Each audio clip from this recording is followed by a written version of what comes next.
الفحوصات اللي عندها وحسب الفحوصات بلبنان ايوه بيني انه حبلي بس اجت. اوكي، هذا شيء. بالبول شيء وبالدم شيء. طيب بس انا اقول لك يعني اذا انت تقول اذا سويت هذا يعني طيب سؤال انت عاوز تعويض صح؟ Namichi live dhufe aramni live itti qabamee muddamaa jira. Jara keenya mubeen qabee muddaa jira jechuudha. Namichi waan manni qabaaxaru wajjiniin hammadhee ciisaan ture jedhe. Garuu isheen hin sodaatti waan goonee. Yaa Rabbi kanaan kolfi namoon boonya ani namichichatti hin kolfe. Namichatti hin kolfee laayyoo koy isaan akkas jedhe hammadhee ciisaan ture. Ishi dhiiraaf dubartii hammatanii ciisanii maaltu godhama achi booda? Kallattiidha maaltu ta'a? Yeroo na bira dhufte ulfa ji'a jaatee jedhe dhageessaniittu sataasaa ture barii ama guutuusaa argachuu dandeessa iddoo biraati viidiyoon waraabama. Ani garuu akkuma jala taa'een dhaggeeffachaa ture inni badaa waraabuun jaalladhu xinnoo mashiyyoo waraabe ragaadhaaf malee jechuudha. Yeroo dhuftee ulfa ji'a jahaatii yeroo dhuftee jechuun inni kafiila ishii isa duraa miti iddoo biraa hojjettee jedhe. Iddoo biraa hojjetteetu biirootti deebite. Biiroodhaan fudhadhee nama biiroodhaan fudhadhee ji'a tokko bichaa na bira turtee ji'a tokkitti bichaa na bira turtee isumayyuu mana kiimiin geesse animmoo iyyuu akka ishiin ulfataateyyuu mana kiimitti hin baree isa booda deemsisee jechuudha namichi kun of bira. Amma inni maayidhaa irraa jarra sanayyuu immoo hin beekuu jedhe dallaalotitti ijoollitti ishee amma mucaan kun bira jirtu. Jarayyuu hin beekuu jedhe maqaatti dhoofnan hin beekuu jedhe ani biiroorraan fudhadhee mucattiin ulfa biyyuma ishiitii fidattee dhufte yookaan biyya ishiitii fidattee dhufte yookaan immoo iddoo dura hojjette sanatti ulfataate ani waan goonee garuu immoo hammadhee ciiseeraa wajjiniin ciisaa turree jedhe. Keer inshaallah achi yoo maanni walakkaa amananii walakkaa kaaduun kun maanni faashinii beeruuti dhammoo akkam binni wajjin ciisumti goluma tokko gorfaa tokko keessatti argamnaanu bakka dhiiraaf dubartiin gorfaa tokko siree irratti argamnaan wayini halkan kana viidiyoo sin hojjedha jara keenya ribni naqabe wayini waa'ee mucattii kanaa garuu bitaadhuma mirgas natti galee bitaas natti galee. Animmoo namicha achi maayidhaan immoo beenii ishii jedheen kun hunduu haa ta'utiyyuu dhugaadhuma isaa barraa atillee maqaan kee akka hin dhahamne atis na bilisa akka baatuu fi DNA naa qoratamu faana deemii jedhe.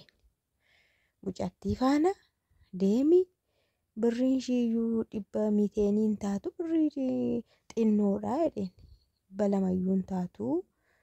Balama maaliitidha garuu miteen riyaal jedha miteenii balama kan eenyu akka ta'e garuu hin dubbanne inni doolaarra ta'e miteen riyaal inde riyaalicha arda lakka riyaala saawudiitti safuudha.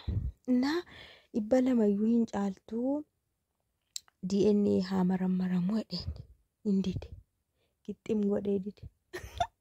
Yaa Rabbi salphee darbe ishi namichi kun ergi amma laayifii irratti dhufee akkana haasa'ee falmatee dhugaa qaba yoo ta'e maa rakkoo qaba aqeedii inni garuu arabadha miti maqaasaa badasas maqaasaa ayi mucattii kana maalumatu ishee qabe laata yaa Rabbii cubbuu jarittiin sun dalagde garuu waan isaanii dhiisu dhugaan siniin jedha. Namichi waraqata hundumaayyuu qabaa guyyaa isheen itti dhuftee guyyaa isheen ana bira dhuftee nin qabaa ji'a tokko malee na bira hin hojjenne hojiidhumayyuu isheenii jedhe. Achi hin deemte jara biirootti deebisen isaan dallaalota kanatu achii fudhatee beekaa kaadammooti. Jara kana immoo hin beekaadha. Ijoolleen achi keessa jiran immoo dallaalootitti kana beekaa faana balleessuu fi kaadaa jedhan. Hindeesse nam jedhee akka nama abadanuu hin beeknetti haasa. Eessa jirtiree amma jedhee haasa. Eessa jirtiree amma jedha. Ijoollettii sana saamrii jennaan eenyudha saamriin hin beeku jedha. Ijoolleen immoo sobee muudii qabataa maal wallaalee hunduma jaraayyuu beekaa jedhu jala deemanii lan haaraatti ta'a. Akkuma nama haara hin beeknu jedha. Viidiyoolee isaa ijoolleen kun gaafa eerpoortii keessaa ijoolleen keenya